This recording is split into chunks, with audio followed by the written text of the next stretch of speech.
Good morning, friends. Today we will go with the questions from the Australian Medical Council Handbook. And these questions are only, we will do those questions which are with the images and pictures. So as I have already shown you the pictures and I have discussed some of the pictures in my previous videos. So those of you who have seen these pictures, definitely they will give the correct answers. And those who haven't seen, those who haven't watched these previous videos, they can check with the previous videos, so they would also be able to understand and they will give the answer correctly. Why I am giving these pictures and images, why I am discussing, why I want to show you these pictures and images are very important in the exam, because if you will go through this book, Australian Medical Council of Handbook, you will see approximately there are 600 questions. So out of 600 questions, more than 200 plus are the images, pictures, and the in which there are certain X-rays, CT scans, ECGs. So it means more than one third of this book is with the images, pictures, and these are there. So once you will go through these pictures and images, definitely one third of the more than one third of the book you will cover.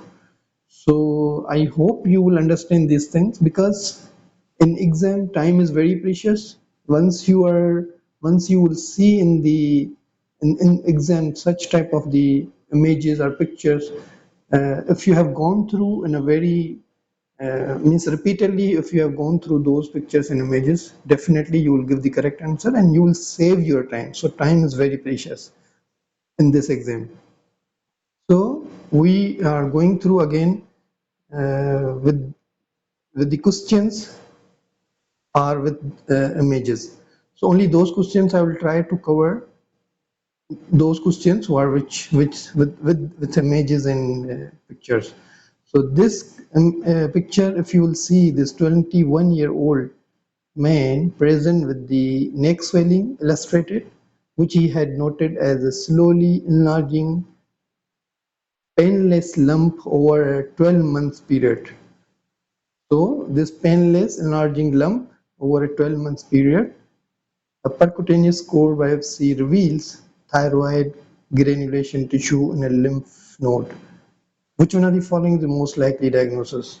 So this picture already I showed you in my previous videos. So those of you who have watched this video before, definitely you will give the correct answer. So options are subacute thyroiditis. Subacute thyroiditis, definitely we will exclude, because here they have given the history of this very long history, 12 months period, this enlarging painless lump is there. So this is not the answer. Second option is thyroglossal duct cyst. Thyroglossal duct cyst, you know that's only central and midline cyst will be there. So this is also not the correct answer. Option C is metastatic carcinoma of the thyroid. Option D is lymphadenoid goiter, which is also known as Hashimoto's thyroiditis. Option E is lateral position of thyroid adenoma. So which one is the correct answer? You all know. Those of you who have watched the previous video, definitely they will give the correct answer. The answer is the metastatic carcinoma of the thyroid, because here they have given that in percutaneous core biopsy reveals thyroid granulation tissue. So in percutaneous core biopsy reveals thyroid granulation tissue in a lymph node. So in this lymph node, thyroid granulation tissues are there. So definitely the correct answer would be metastatic carcinoma of the thyroid. So don't forget to give the correct answer, metastatic carcinoma of the thyroid. Our next question is, here you can see the picture, a 65-year-old patient had a right carotid artery stenotic plaque removed by the carotid end arterectomy 6 weeks previously. 65-year-old patient had a right carotid artery stenotic plaque. Here they are giving the previous history, what it was done. Carotid end arterectomy 6 weeks previously was done. Removed right carotid artery stenotic plaque, at which time examination of the tongue and oral cavity was normal. Means before this procedure, the tongue oral cavity examination was normal. Which one of the following is the most likely diagnosis? So here we already discussed before this picture I have shown you in my previous videos. Now those of you who have seen this, who have watched this video definitely will give the correct answer. So here is asking about the most likely diagnosis. What is the diagnosis? From this picture, they are asking about the diagnosis. So options are rhabdomyosarcoma of the tongue, squamous cell carcinoma of the tongue, geographic tongue, trigeminal nerve palsy, hypoglossal nerve palsy. So I hope you will give the correct answer from these pictures, asking only, see, once you have gone through this picture, hardly few seconds will take to give the answer after looking at this picture. So the answer is hypoglossal nerve palsy.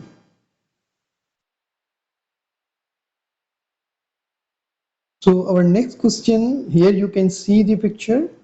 The patient illustrated has presented after sustaining a stab wound to the back of the left forearm in a pub brawl. He is trying to strengthen his fingers on command. Which one of the following nerves is most likely to have been injured?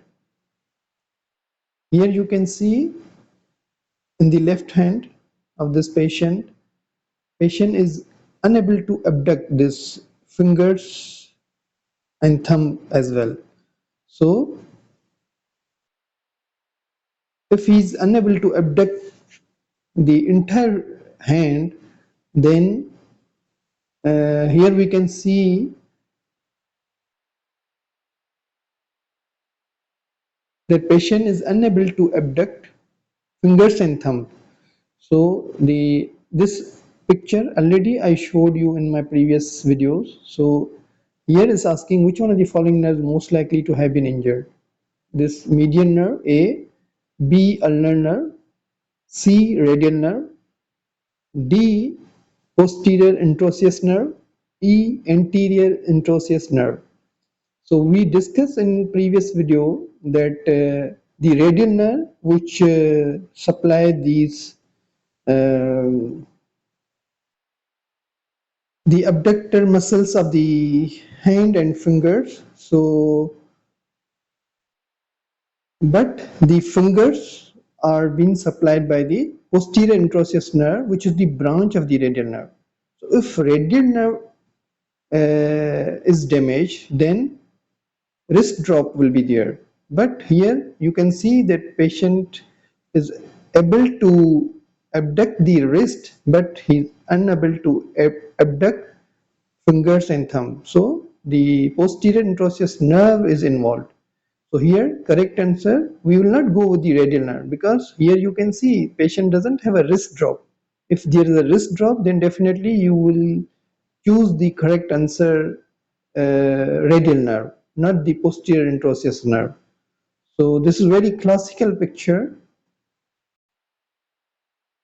Patient is unable to abduct fingers and thumb, but patient can abduct the wrist.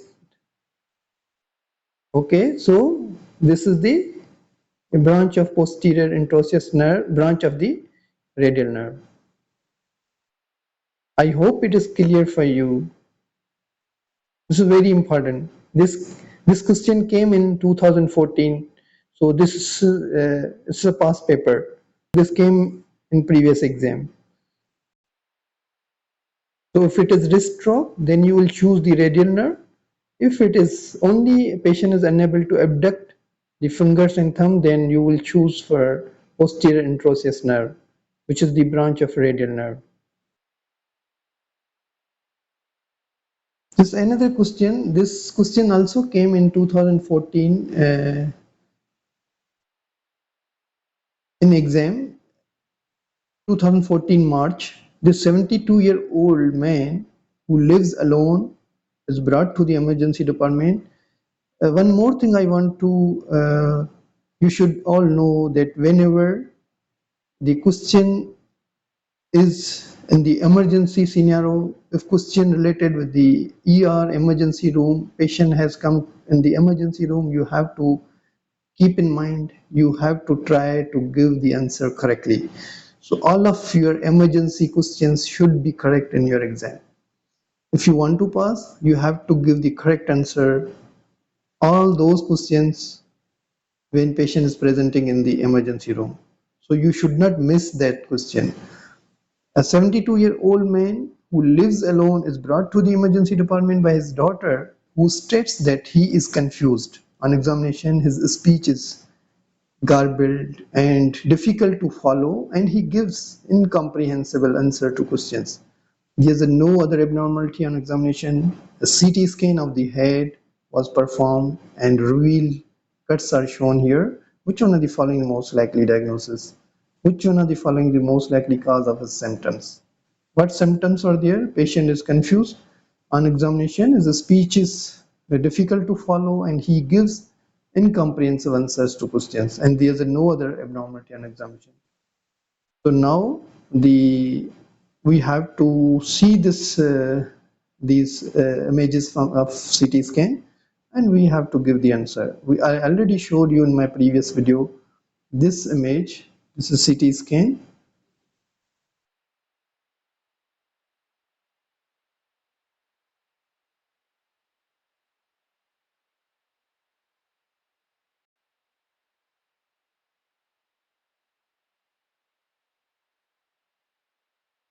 So the correct answer is cerebral tumor.